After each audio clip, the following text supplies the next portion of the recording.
Now let's go to page, and this book, I'm telling you, man, you gotta get it. All right, it's only about £8 on Amazon. I mean, it's one of the best books that I've read.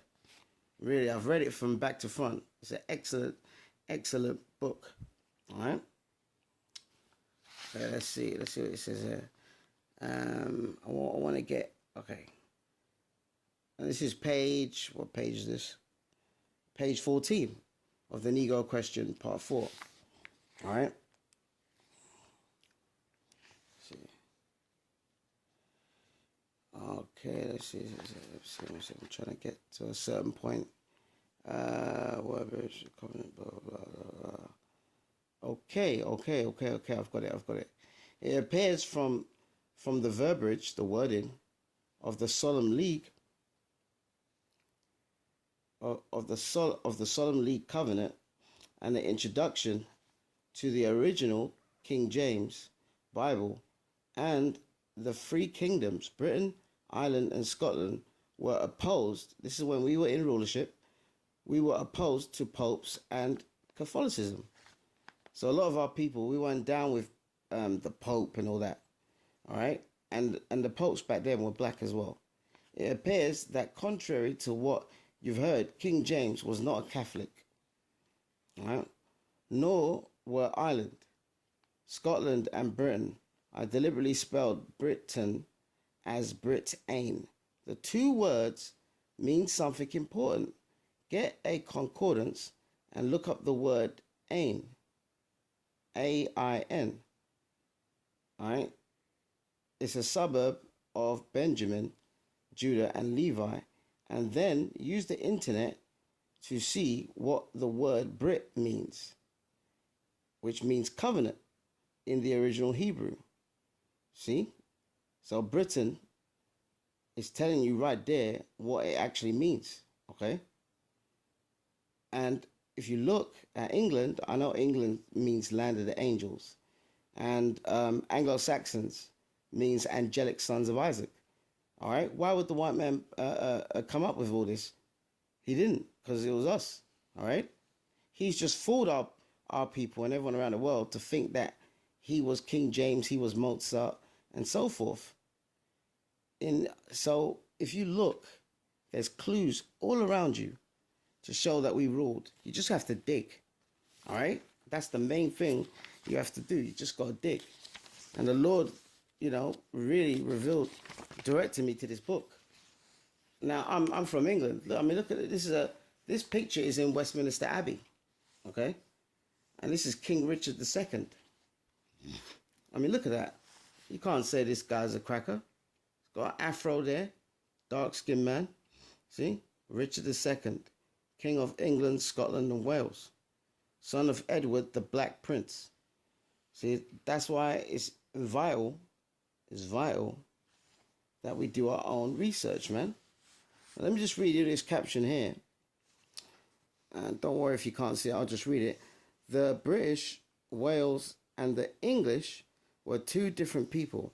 The ancient Brits were black, and the invading English were white. See? So basically, back then, it was like one race against another. Okay, but because of prophecy, they got the upper hand, because the Lord ordained that we were going to slavery if we didn't keep the laws of God, and we didn't. And a lot of our people are still not doing that. Okay. Nothing personal about this. There were two different racial types in England in the 17th century. And that was just the way it was. Who are you going to believe?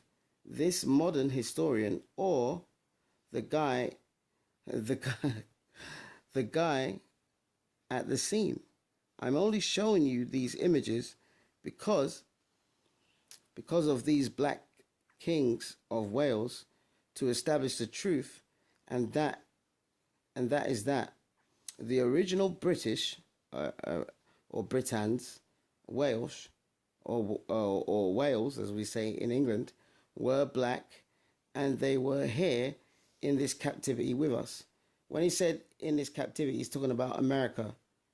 When we lost these wars, we were rounded up, put on boats, sent to America. All right. So, and that was prophecy fulfilled, because Deuteronomy 28:68 tells you that we would go into slavery in ships. All right. Let's see a picture of Constantine. Now, we've all heard about Constantine. Again, every time you look on a TV, they depict him as a white guy. But look, this is Constantine the Great. I mean, look at the picture on that. This guy's a black man. All right. Constantine the Great. These are all blacks. These are our people.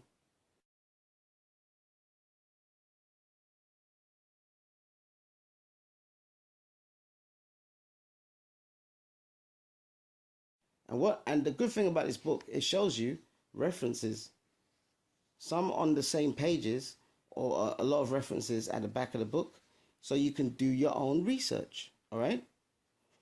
That's all we're asking, to do your own research. And you know, I can't make you believe. Only the Lord can make you believe. It's as simple as that. All right. Now this is another good book. This is called Nature Knows No Color Line by J.A. Rogers. Excellent book. A lot of Israelite groups have this book. This is Queen Charlotte Sophia, a light-skinned black woman who was King George III's wife. Okay.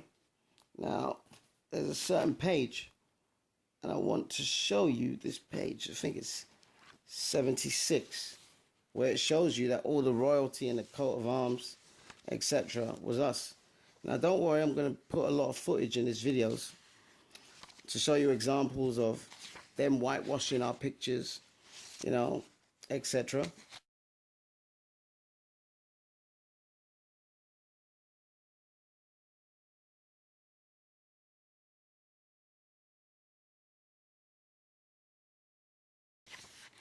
Because it's very important that we know the truth. John 8:32. You know, you shall know the truth, and the truth shall set you free. So our people don't know who they are, and they don't know the history. So do you wonder why a lot of our people are in the mindset the way they are today? They want to be ballers, shot callers. You know, black woman wants to be a nasty hoe. Same with you Hispanic hoes. You know, you Mexicanos. But if you knew about your history, you would strive for more, you know? See, and this is Negroes in coat of arms of nobility families. So as you can see, all the coats of arms in Europe, our people are ruling, you know, everywhere. Let's read this. Top left, the Moors of Yorkshire. And we all know the word Moor just means black, right? Including, I think it says, Thomas More, Chancellor of King Henry VIII. Right? So these books are great examples of us ruling Europe. Excellent examples. Nature Knows No Color Lines. This is a bit more expensive, but you should buy it nonetheless. Okay? Because it's very important. Very important. Because once you come into this truth, the Lord brings you into this truth, the Lord starts to, what's the word? He starts to give you a ruling class mentality, because Deuteronomy 7:6 says that we are above all people, and we are. But we're just rebellious to our God, so our Lord punishes us, which is a just act, you know? The word God means power. If you forsake your God, then you have no power. So that's the reason why us Israelites, blacks, Hispanics, Native Americans are in the position we are now. But it's temporary. It's not a permanent state we're in, you know? So it's very important to know this. Let's go back to this Negro question, part 4. I think it's page 60. Is it page 60? Oh, actually, it's this one. Salakia. It's page 60 on here. And this is going to show you that the Edomites, white people, when we were ruling, you know, they were under our thumb. They were the poor people, you know. Let's see. And there's other books, because some people say, oh, well, some of these books, they're just written by blacks and all that. You know, I mean, what about Hebrewisms of West Africa by Joseph J. Williams? He's a white guy. And he said, beyond a shadow of a doubt, the people in West Africa, most of them are Israelites. All right? So you can just do your own research. It goes to page 60. Okay. All right. This is talking about when we ruled Europe. And this is specifically about Spain and Portugal, basically. Okay? Because we ruled Europe from east to west for 1,000 years. That's why they've tried to hide it, but you can't get rid of 1,000 years worth of history. And thanks to Yahweh Bashim Yahushai, we have these books and pictures and artifacts, to prove it. The whites throughout a marriage with the Moors and honor. We were the Moors. Moor just means black. The Moors then were the foremost power in Europe. They were the conquerors and the whites the conquered. See, so we conquered them because Rome fell and we took over. In such case, says Roy Nash, it would be like an honor for a white, so it's getting blurry, honor for the white to marry, sorry, it's getting blurry, for the mate or marry with the governing class. Let me read that again, sorry. It would be an honor for the white people, Edomites, to mate or marry with the governing class. Who was the governors? It was us, all right? Because we were ruling the whole of Europe. So they used to give away their daughters to us because at the end of the day, we're in power. Just like now you see black women actually settling down, marrying white men. I mean, and the other way around. Same with you Hispanics, marrying white men, etc. And the Lord is against that. Even if you're Israelite man, it says about taking a wife of thy seed. I think that's Tobit 4:12. You're not supposed to be marrying heathens, all right? Heathens were always used as females. When we conquered lands, we had concubines. The word concubine just means more or less a sex slave, but we had wives and concubines.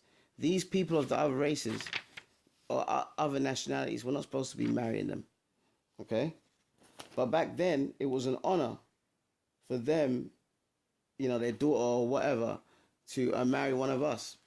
And now the tables have turned. When we look at it, it's amazing because when you look at our people and the state they're in, you can't even fathom that these people were royalty, but we are, and we're still royalty to this